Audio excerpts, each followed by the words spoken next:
Bonsoir à tous, nous sommes le vendredi 23 décembre. Bienvenue dans ce dernier numéro du 7-8 hebdo de l'année. Voici les titres.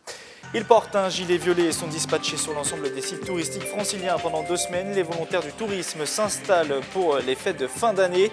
Leur objectif, guider et aider les visiteurs après une année 2016 difficile pour le secteur. Le tourisme en Ile-de-France, il en sera d'ailleurs question avec notre invité fil rouge Bruno Millienne, vice-président notamment du comité régional du tourisme francilien.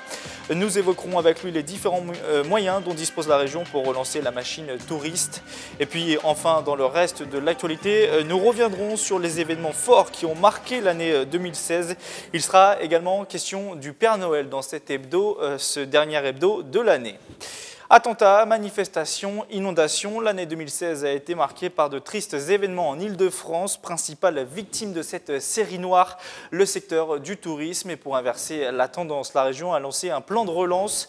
Parmi les outils déployés, les volontaires du tourisme, 200 personnes qui guident et aident les touristes dans leur escapade, comme à Versailles durant les fêtes de Noël. Reportage. See, and it's the next one. Okay. In 40 minutes. Thank you. Thank you. Have a nice day. À la gare de Versailles, Hermance est en contact toute la journée avec des touristes du monde entier. Étudiante en 2e année de BTS Tourisme, son rôle est simple mais essentiel, répondre aux nombreuses interrogations que peuvent se poser les visiteurs étrangers ou français. Il y a certaines questions, vu que c'est pas je connais pas énormément la région, c'est surtout ça qui est compliqué, mais on apprend sur le tas et au fil des jours, on commence à connaître, les questions se répètent, donc il n'y a pas de souci. On a eu une mauvaise expérience en venant ici, on a acheté le mauvais ticket et la police nous a mis une amende. Mais maintenant, elle, je la remercie, elle fait du bon boulot. Oui, elle nous aide vraiment, mais elle n'a pas encore fini. En tout, 200 gilets violets sillonnent les principaux sites franciliens pendant les fêtes de Noël. Une approche pour tenter de séduire à nouveau les visiteurs après les événements tragiques de ces derniers mois. En 2016, la région a perdu près d'1,5 milliard d'euros de recettes touristiques. Il ne s'agit pas uniquement de les orienter, mais aussi de leur dire que Paris et l'Île-de-France regorgent de 1000 richesses et qu'on est aussi capable de les emmener faire un tour de bateau sur la Seine, un cabaret, une croisière, ce genre de choses. Dans les Yvelines, les volontaires du tourisme sont également déployés devant le château de Versailles. L'opération, si elle s'avère efficace, sera amplifiée l'an prochain. On va continuer à développer cette thématique du tourisme avec notre invité fil rouge, Bruno Millienne. Bonsoir. Bonsoir. Alors, vous êtes notamment conseiller régional d'Île-de-France, président du MODEM 78 et puis, je le disais, vice-président du CRT, le comité régional du tourisme. C'est le CRT d'ailleurs qui est en charge des volontaires du tourisme. On a vu dans le reportage que c'est une bonne action, tout le monde s'entend là-dessus, mais on a un peu du mal à croire que ces 200 stagiaires, aussi bons soient-ils, qui vont inverser la tendance du tourisme en Île-de-France. Est-ce que cette impression-là, elle est un peu faussée ou alors vous y croyez-vous ? Non, ce qui est important, c'est qu'il fallait qu'on fasse revenir effectivement sur les sites touristiques des gens qui soient en capacité de guider nos touristes, parce que ça, c'est un vrai problème, parce qu'il y a des barrières de la langue, parce que les gens ne connaissent pas forcément tous les fonctionnements, c'est un petit peu compliqué. Donc, mettre en place ces gens-là qui sont des étudiants, des stagiaires étudiants, qui viennent dans les moments où il y a une forte affluence touristique, au moment des vacances, là on est sur Noël, mais ça sera pareil l'été prochain, ça peut être un vrai plus, parce que jusqu'à maintenant, les touristes étaient un petit peu perdus, même dans la capitale, c'est un petit peu compliqué de se repérer dedans. Donc ça, c'est important. Mais on ne fait pas que ça, bien évidemment. On a réattaqué effectivement nos contacts, notamment asiatiques, parce qu'on avait perdu pas mal de clientèle asiatique à cause des attentats, notamment. Des attentats, les intempéries, les attentats, plus les grèves. Ouais, une série noire, je le disais tout à l'heure. Oui, ça a été catastrophique. Donc là, on repart à la reconquête de tous ces gens-là, des agences de voyage, des tours opérateurs, pour faire revenir les gens sur Paris et en Ile-de-France. Est-ce que l'idée aussi de ces volontaires du tourisme, c'est de casser un peu l'image, bon, la France est un joli pays, on le sait, mais les Français ne sont pas forcément les gens les plus chaleureux envers les touristes. En tout cas, on a une image qui nous colle à la peau. Est-ce que c'est aussi ça, l'idée des volontaires du tourisme? Oui, c'est pas qu'une image, j'ai bien l'impression. C'est-à-dire qu'effectivement, les touristes peuvent bien tomber quand ils demandent un renseignement dans la rue, mais ils peuvent aussi très mal tomber. Le Parisien, on le sait, et même le Francilien, on va écarter, je ne veux pas faire de l'anti-parisianisme primaire, mais on est des fois pas très aimable avec les gens qui nous demandent des renseignements, qu'ils soient touristes ou pas d'ailleurs. Donc c'est bien pour eux d'avoir un pôle vers lequel ils peuvent se diriger, ils savent exactement à qui s'adresser, et à partir de ce moment-là, ils savent qu'ils auront exactement les renseignements qu'ils demandaient, et votre reportage l'illustre, hein. C'est pas seulement, ils viennent au château de Versailles pour visiter le château de Versailles, mais on va leur proposer autre chose que le château de Versailles, en plus du château de Versailles. Donc ça élargit aussi le spectre de tout ce qu'ils peuvent faire à Paris et en Ile-de-France. Alors, et pour évoquer cette crise du tourisme, rappelons les grands chiffres du secteur en Ile-de-France pour 2016, perte environ d'1,5 milliard d'euros à la fin du mois d'octobre, baisse des réservations aussi dans les hôtels, à peu près 10%. Sur la grande région, on est à un chiffre un peu plus faible. Oui, sur la grande région, sur la grande couronne, on est à moins 5,2. Donc voilà, sur l'Île-de-France, on est à moins 7,6. Moins de réservations dans les chiffres. hôtels. Est-ce que c'est possible à court terme d'inverser cette tendance ou alors ça va prendre des années? Ah, mais ça va prendre du temps. Là, on a quand même quelque chose qui est encourageant, c'est que le nombre d'arrivées de touristes, en tout cas, enregistre une hausse cette année. On passe de 3,5 à 4,5, mais malgré tout, on a moins de nuitées. Mais ça, il va falloir qu'on travaille. Effectivement, ça ne s'efface pas. Ce qu'on a vécu là en 2016, ça ne s'efface pas comme ça d'un coup de baguette magique. Le problème numéro un, est-ce que c'est le sentiment de sécurité finalement? Oui. Est-ce que c'est ça la priorité? Est-ce qu'il faut axer là-dessus, avoir le sentiment qu'à Paris et dans sa région, on est en sécurité quand on est asiatique ou américain? Le paradoxe, c'est que nous, on a soulevé ça dans tous les conseils d'administration qu'on a eu cette année. Les retours qu'on a des gens du tourisme nous disent que c'est une catastrophe pour eux d'avoir une image de Paris et d'Île-de-France qui est sous état d'urgence. Alors, il faut qu'on y soit. Qui a été prolongé récemment. Il faut qu'on y soit, mais c'est le terme état d'urgence qui fait peur aux gens. C'est psychologique. C'est psychologique, voilà. Comment la région peut jouer sur ce levier de la sécurité? Valérie Pécresse veut mettre en place l'an prochain des commissariats mobiles. Oui. C'est quoi des commissariats mobiles? Les commissariats mobiles, vous imaginez bien quelqu'un qui arrive, puisqu'on n'est pas loin de Versailles, quelqu'un qui arrive à Versailles et qui a malheureusement affaire à un pickpocket et qui s'en aperçoit. Vous imaginez comme la complexité pour l'étranger d'aller au commissariat, porter plainte, tomber peut-être sur des gens qui ne possèdent pas la langue, etc. Donc les commissariats mobiles, c'est ça, c'est d'avoir un point où ils peuvent, eux, aller, s'ils ont un problème, directement, tout de suite, à proximité du lieu touristique, pour pouvoir faire toutes les démarches nécessaires. Dernière réflexion sur cette thématique du tourisme. Vous qui êtes aussi un élu de territoire rural, puisque vous êtes élu municipal à Jumeauville, est-ce que développer le tourisme en zone rurale, c'est une réflexion qu'on peut mener aussi pour revigorer le secteur touristique? Et si oui, comment? On est en train de la mener. Ça va prendre du temps, en revanche. Parce que vous voyez bien qu'on a un problème entre Paris, intramuros, qui déjà, on peut penser que Paris n'a pas suffisamment de chambres disponibles pour l'ensemble des touristes. La petite couronne en a de plus en plus. Nous, en termes d'hébergement, sur la grande couronne, c'est plus compliqué.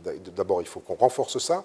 Et après, il faut territoire aussi en grande couronne. Oui. Et il faut qu'on renforce dans les zones rurales tout ce qui est hébergement. Mais on a beaucoup d'hébergements, de gîtes, de trucs comme ça, mais il faut qu'on ait toute la palette de l'hébergement. Si vous venez à Versailles, pour le château de Versailles, les gens qui ont beaucoup d'argent, je ne vais pas citer de nom d'hôtel, mais ils en ont grosso modo un vers lequel ils veulent aller, qui est souvent plein.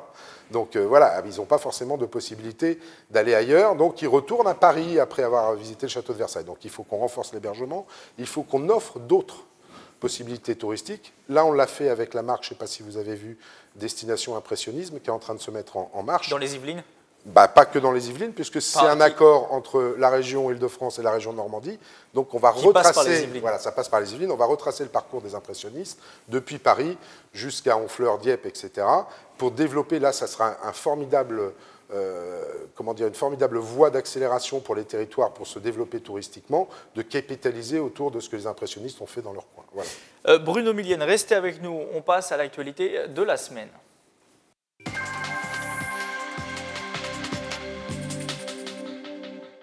L'actualité de la semaine, voire de l'année, tous les jours, la rédaction de TV Fil vous a proposé une rétrospective des sujets qui ont marqué l'année 2016. La politique a bien sûr très souvent trusté la une de nos journaux. Retour sur cette année politique avec Wilfried Ritchie. L'année politique débute en janvier par la tenue du premier conseil communautaire d'Ain-Saint-Quentin en Yvelines, dorénavant composé de 12 communes. Au revoir la Casquille et bonjour Ascaille. Michel Logier, maire d'hiver droite de Montigny-le-Bretonneux, conserve la présidence. C'est une nouvelle aventure parce que c'est déjà un nouveau territoire. C'est un nouveau territoire avec d'autres enjeux. Regardez tout simplement, aujourd'hui nous avions 3 gares sur le territoire, nous en aurons 7. Nous avons 7 désormais. Une nouvelle aventure qui débute mal avec une opposition de gauche qui refuse de prendre part au premier vote, s'estimant exclue de la gouvernance. Les tensions se poursuivront tout au long de l'année. Des tensions également entre le département des Yvelines et l'État. Les élus du conseil départemental engagent un bras de fer avec le gouvernement suite à la diminution des dotations versées. Une diminution de 288 millions d'euros. En septembre, une manifestation avait lieu devant l'Assemblée nationale.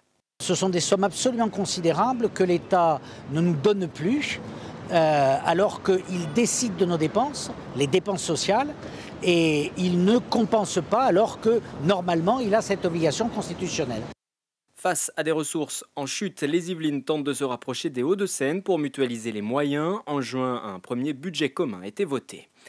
2017 sera une année électorale chargée entre présidentielle, sénatoriale et législative, et les différentes campagnes ont débuté dès cette année. La primaire de la droite et du centre a vu la victoire de François Fillon, un François Fillon largement en tête également dans les Yvelines, avec plus de 66%. De la primaire, on retiendra également la candidature du député yvelinois président du Parti chrétien-démocrate Jean-Frédéric Poisson. Inconnu du grand public, il a marqué les débats avec des prises de position sur plusieurs sujets de société. Et c'est pendant cette primaire à droite que s'est préparée la primaire de la gauche. Verdict en janvier 2017. Un Yvelinois est là aussi en course. Benoît Hamon, député socialiste. En campagne, il poursuit sa critique du gouvernement qu'il a quitté en 2014. Enfin, 2016 aura été marqué sur Saint-Quentin en Yvelines par 2 départs de maires. En mars, c'était Alain Hajaj qui, pour des raisons de santé, laissait Nelly Dutu prendre la tête de l'une des dernières villes communistes d'Île-de-France. Comme toujours dans ces moments-là, on espère que les choses vont s'améliorer, s'arranger. Ce n'est pas tout à fait le cas.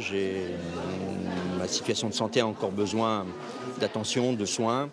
En octobre, François Deligné, maire PS de Guyancourt depuis 14 ans, passait lui la main à Marie-Christine Le Tarnec, une décision qu'il dit avoir prise afin de préparer l'avenir. Bruno Millienne, on l'a vu, l'année 2016 a été chargée en termes d'actualité politique. 2017 va être encore plus chargé. On aura l'occasion de revenir dessus, mais parlons d'abord des sujets plus locaux. Quel regard vous portez-vous en tant qu'élu municipal et élu régional sur le rapprochement entre les Yvelines et les Hauts-de-Seine? Vous qui êtes entre les deux, on va dire, à l'échelon inférieur, à l'échelon supérieur, selon vous, c'est un rapprochement qui est souhaitable, qui est nuisible? Pour l'instant, je ne mesure pas complètement l'utilité et l'efficacité. Si c'est une mutualisation des moyens, je veux bien comprendre, parce qu'effectivement, on a besoin d'économiser des sous partout. On sait que la dotation globale que donne l'État au département a considérablement baissé, et ce n'est pas complètement idiot de fusionner les deux en termes de moyens. Après, je voudrais savoir exactement ce qu'on va en faire. Première chose. Et deuxième chose, quel va être l'avenir des départements, notamment dans la région Île-de-France? Parce que le serpent de mer revient. C'est la question que j'allais vous poser. Est-ce qu'aujourd'hui, ce n'est pas le moment de dire qu'il y a une collectivité en trop au sein de l'Île-de-France? Et si oui, laquelle selon vous? Est-ce que c'est le Grand Paris? Est-ce que c'est la région? Est-ce que c'est le département? Est-ce que c'est les intercos? Est-ce que c'est la ville? Moi, je n'ai pas l'habitude d'avoir la langue de bois. Déjà, je vous dis, la métropole du Grand Paris, c'est clair, ça ne sert à rien. Voilà. C'est en partie pour ça que les deux départements se rapprochent aussi. Ça ne sert strictement à rien. La métropole du Grand Paris n'a de sens que si elle est l'échelon de la région. D'accord ? Là, je pense que même si on ne fait pas partie de la même famille politique avec Valérie Pécresse, on est tout à fait d'accord là-dessus. L'échelon communal, il est ultra important. Alors évidemment, on pousse les communes soit à fusionner, soit à rentrer dans des intercommunalités. Mais il faut le garder celui-ci. Mais il faut le garder cet échelon-là. C'est celui qui est le plus proche des gens. Hein. C'est comme disent les maires, c'est l'échelon où on est à portée d'engueulade. Mais ils ont raison, on en a besoin parce que ça, c'est les remontées qu'ont les échelons au-dessus. C'est les vraies remontées que les échelons au-dessus. Mais les départements, vous dites les départements aujourd'hui, ou alors il faut redéfinir les rôles, je ne sais pas, mais il y a quand même un problème. Je pense que l'idée du conseiller territorial qui avait été lancée par Nicolas Sarkozy, mais qui n'avait pas abouti, peut-être faudrait y réfléchir à nouveau. On va parler maintenant de sujets plus nationaux et 2016 a été marqué, on l'a vu, par la primaire de la droite et du centre. Le MoDem, votre parti, à vous, puisque vous êtes président du MoDem 78, soutenez ouvertement Alain Juppé qui a perdu face à François Fillon, excusez-moi, et depuis on se pose la question, est-ce que François Bayrou, le président du MoDem, va se présenter lui à l'élection présidentielle? Il fait durer le suspense. Est-ce que vous avez, vous, des informations à nous donner ce soir? Alors non, en avant-première? Non, je n'ai pas plus d'infos à vous donner. Déjà, la chose importante qu'il faut savoir, c'est que les deux François se parlent. Ça, c'est important. Ils ont de l'estime l'un pour l'autre. Donc, ils discutent tous les deux. Ils discutent plutôt de manière amicale. Donc ça, déjà, tant qu'on est dans le dialogue et la discussion, on peut voir aboutir des choses. Nous, ce qui nous a gênés sur l'élection, ou sur le projet de François Fillon, on a bien compris que le projet de François Fillon était un projet pour gagner les primaires. Lui, il a fait un projet pour gagner les primaires en tapant là où c'est je ne veux pas dire la droite dure, mais ça où c'est le plus à droite, alors qu'Alain Juppé avait fait un projet présidentiel, plus rassembleur. Il va falloir que le projet de François Fillon devienne un tout petit peu plus rassembleur. Voilà. S'il ne l'est pas, est-ce que vous, personnellement, vous souhaitez, par exemple, que François Bayrou se présente à l'élection présidentielle, ou alors vous dites, écoutez, on attend de voir? Je ne vous donnerai pas de réponse aujourd'hui, très sincèrement, parce que d'abord, il faut attendre un petit peu que tout le soufflet médiatico-politique retombe un tout petit peu, entre Emmanuel Macron qui est en train de tutoyer les étoiles, la primaire de la gauche qui n'est pas finie, on ne sait pas ce que ça va donner. Nous, on a relancé le processus du projet présidentiel qu'on avait mis un petit peu de côté en soutenant Alain Juppé. Ça fonctionne plutôt bien. On a énormément de contributions sur ce projet-là. On fait des réunions publiques sur des thèmes. On en a fait une il y a une semaine sur le thème de la croissance et des inégalités. Parce que le problème qu'on a, nous, très, très, très profondément ancré en nous, c'est qu'on n'accepte pas le fait que les inégalités continuent à croître. On voit bien que tous les projets aujourd'hui, comme si c'était un vent mondial qui souffle partout sur la planète, c'est de libéraliser complètement l'économie, en faisant croître malheureusement les inégalités. Et moi, je veux qu'il y ait de la place pour tout le monde. Un peu, vous parliez de libéralisation, c'est un peu l'idée aussi d'Emmanuel Macron qui est crédité de 15% d'intention de vote selon les sondages. On a l'impression parfois que, par exemple, le MoDem a plus intérêt à avoir avec Emmanuel Macron qu'avec François Fillon. Qu'en est-il des troupes Alors là, je vais vous dire, dans les Yvelines, par exemple? Pas du tout. Parce que pour moi, Emmanuel Macron, c'est un trompe-l'œil. Son programme est encore plus ultralibéral que celui de François Fillon. Donc, quand on est centriste, en tout cas quand on est du MoDem, du centre et du MoDem, nous, notre ADN à la base, c'est quand même l'humain. On place l'humain au centre de tout et on est pour la protection des précaires. Il y a une histoire là-dedans, il y a un ADN. Hein. On vient des chrétiens démocrates, donc tout ça c'est lié et c'est dans notre ADN. Donc vous voyez bien que le programme d'Emmanuel Macron, qui libéralise tout, avec comme conseillers autour de lui des gens que moi je considère comme très dangereux, puisque c'était d'ex-conseillers d'un monsieur qui s'appelle Patrick Drahi, quand je vois ce qu'il est en train de faire d'SFR, s'ils font la même chose de ce qui se passe en France, moi, je n'ai pas envie d'y aller. Donc, pour moi, Emmanuel Macron n'est pas centriste. C'est un OPNI, si vous voulez, un objet politique non identifié, mais il n'est pas centriste. On referme cette page politique et on continue ce 7-8 l'hebdo avec, cette fois, une rétrospective des événements sociétaux qui ont marqué l'année 2016. Les détails avec Camille Lambert. 2016, une année marquée par les manifestations contre la loi travail. Dévoilée en février, la réforme du Code du travail portée par Myriam El Khomri a fait naître de nombreuses critiques. Les syndicats CGT et FO en tête se mobilisent. Ils seront rejoints par le mouvement citoyen Nuit debout et par les étudiants. C'est la base même du projet de loi qui ne nous convient pas, c'est l'esprit même de cette loi qui vise à libéraliser encore un peu plus le marché du travail, qui vise à augmenter la précarité des jeunes et donc dans l'esprit même de cette loi on ne peut pas l'accepter. Comme l'ensemble des secteurs aujourd'hui, on est attaqué violemment, qu'on soit cheminot ou qu'on travaille dans d'autres secteurs. Et aujourd'hui, le combat contre la loi travail, c'est un peu une occasion de fédérer un peu tous les mécontentements qui sont en train de s'exprimer dans tous les secteurs, au chemin de fer comme ailleurs. Et cette manifestation aujourd'hui-là, on est l'expression. Au terme de 5 mois de protestation, la loi travail a été adoptée en juillet, sans vote, à l'issue d'un 3e recours à l'article 49.3. Une année encore sous menace terroriste. Le 13 juin 2016, un couple de policiers est assassiné à l'arme blanche à Magnanville. Leur fils, 3 ans au moment des faits, est sain et sauf. Le meurtrier Larossi Abala appartenait à l'organisation terroriste État islamique. Il a été tué lors de l'assaut lancé par le RAID. L'émotion était palpable. J'ai eu l'occasion d'exprimer aux policiers notre immense tristesse, toute notre compassion, de leur dire la solidarité de la République dans toutes ses forces rassemblées. Je suis extrêmement choquée puisqu'on a fait atteinte aux valeurs de la République et surtout parce que je suis extrêmement en colère. Je pense surtout à cet enfant de 3 ans qui se retrouve orphelin, c'est très triste. Ça pourrait arriver à n'importe qui. J'ai l'impression qu'on n'est plus en sécurité ici. Le 31 mai, les Yvelines étaient sous les eaux. De nombreuses communes ont été touchées par des inondations. Dans les champs, les récoltes ont été ravagées. Les agriculteurs avaient reçu le soutien du conseil départemental. En décembre, le conseil départemental, avec la Chambre d'agriculture d'Île-de-France, a débloqué une aide de 400 000 €. Plus de 600 exploitations céréalières vont en bénéficier. Cette année 2016, c'est aussi le rapprochement et le projet de fusion entre Yvelines et Hauts-de-Seine, conséquence des baisses de dotation de l'État. Une fusion qui vise donc à réaliser des économies en mutualisant leurs services.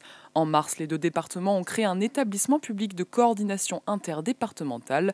Le 30 juin, cet EPI a fait naître Citalios, un nouvel aménageur francilien. Ces missions, ça va être d'être au service des communes en particulier et de leur apporter toutes les compétences avec en même temps toute la réflexion que nous allons conduire et qui sera une réflexion qui sera plutôt dans une philosophie de liberté des collectivités locales que dans celle de la centralisation étatiste développée par Grand Paris Aménagement. Après Bonnel en septembre 2015, l'accueil de migrants dans les Yvelines s'est renforcé en 2016. Plusieurs centres ont vu le jour malgré différentes manifestations, notamment à Versailles. À Rocancourt, une quarantaine de migrants sont installés sur le site de l'INREA depuis novembre. Suite au démantèlement d'un camp à Paris, Morpa a elle aussi accueilli une centaine de personnes en novembre. Mais avec un début houleux, les élus avaient d'abord manifesté leur opposition. Je suis très en colère parce que Morpa a déjà rempli son devoir d'humanité pour accueillir des migrants l'été dernier au gymnase des Bessières. Et une seconde fois, l'État réquisitionne ce bâtiment en pleine année scolaire. Par un accord avec la mairie et les autorités de l'État, les migrants ont été finalement logés dans la salle des fêtes. En novembre, les Yvelines accueillaient au total 400 migrants. L'année 2016 a été, Bruno Millienne, une année assez sombre entre attentats, on l'a vu, là, le problème des migrants, les inondations aussi. Est-ce que vous êtes optimiste pour 2017 ? Est-ce qu'il y a de quoi être optimiste aujourd'hui ? C'est un message que Est-ce que vous êtes optimiste ? Non, mais c'est un message justement que je vais lancer aux candidats de la présidentielle. On l'a vu, les grèves, les gens sont au bord de la crise lunaire en ce qui concerne leur pouvoir d'achat. Les classes moyennes se déclassent de plus en plus. Il y a de plus en plus de pauvres. Ne les oubliez pas. Le terrorisme, c'est un problème. Il faut vraiment que l'Europe se réveille et qu'elle mette tout en commun, que tous les pays d'Europe mettent en commun leurs services de renseignement. On l'a vu avec ce qui s'est passé à Berlin. Il a quand même fallu 4 jours pour récupérer et tuer ce terroriste qui a fait son attentat au marché de Noël de Berlin.